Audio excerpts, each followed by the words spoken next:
Anyway, so the same with this kind of empirical inquiry as in prayer.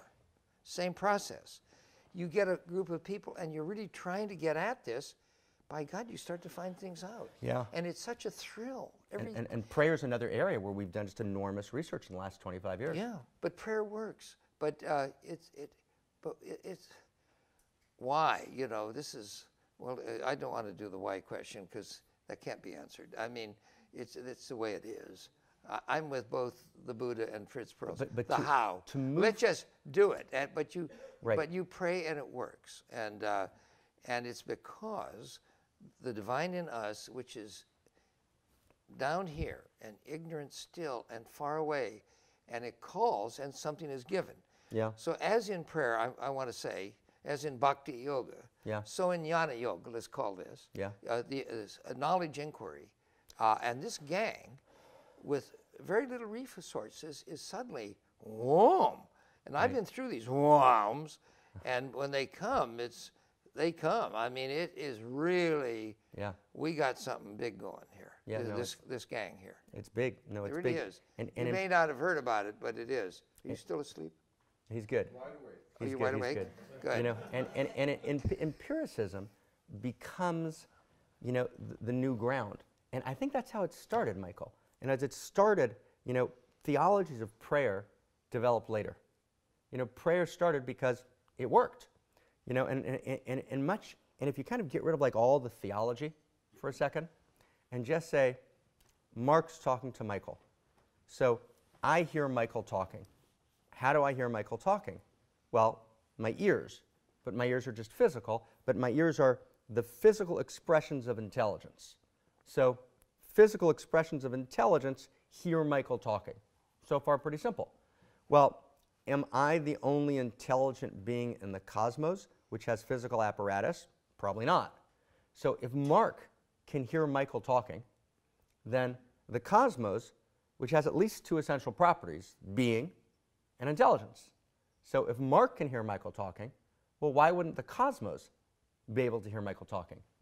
And it's kind of, it's simple. Good. You know, it's elegant. I like that. Right? Yeah, and that's good. You know, it's kind of, you kind of strip away, you know, a lot of the theology in the books and the books and the books. And I remember I was in Manitoba, Canada, about a year ago, and someone asked about prayer, and kind of all of my old rabbi training, you know, kind of came up, you know, with all the books about prayer.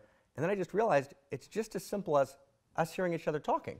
You know, it's kind of the intelligence. But how do you deal with this one? This is reading Ramakrishna.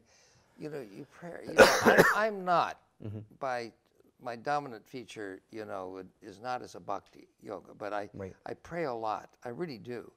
You know, but I sit a lot of, you know, I've been informed a lot by Aurobindo, you know, stop thinking and just go into that empty state and more the Buddhist Vedantic or whatever you want to call it. So you start praying, and you call, let's say you've been at it for 2 hours, and nothing's happening, you know, and so you get discouraged. So people ask Ramakrishna that, his students asked Ramakrishna, and he said, well, he said, you mean you've been praying for 2 hours and you haven't seen God yet? You know, and he says, look at people who cry for years for money, but some of them keep working for decades, and they make a lot of money. But if you sit there and just work for 2 hours, you're not going to get rich. He says, and people can go all out. But if you said, I've been working hard for 2 hours, it wouldn't mean anything.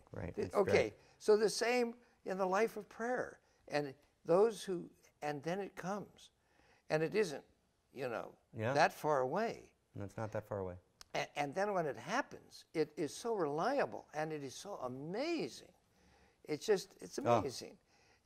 But you got to try more than 2 hours. More than 2 hours. You know, but in any realm of life, you know, I ache to get that woman.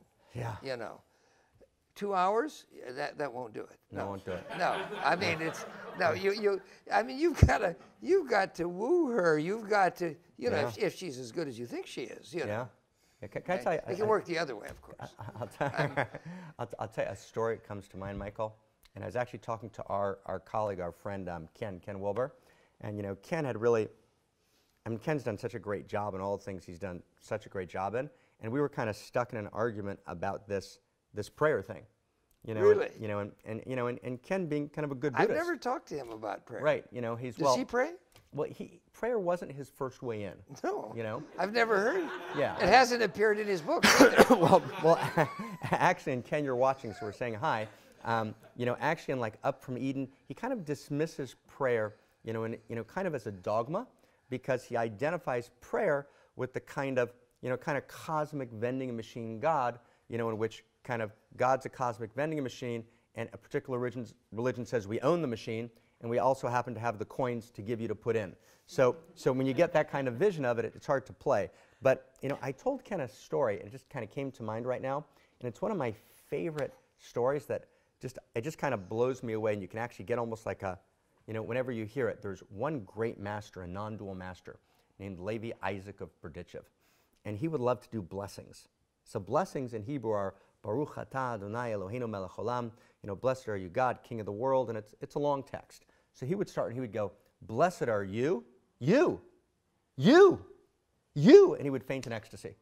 He couldn't get past you because for this master, blessed are you, just the you. Yeah. And I said to Ken, and Ken it just moved him, and we began to shift in that conversation. You don't faint in ecstasy from a dogma, right? Dogmas don't make you faint in ecstasy. You is the living presence, which is like awareness. Like, you ask a good Buddhist, how do you know about awareness? You'll say, is it a dogma? And they'll say, no, it's a realization. So the second person, prayer, is a realization. And it's a realization just like I am is, just like Atman is Brahman is a realization. So you is a realization, and it's got a taste.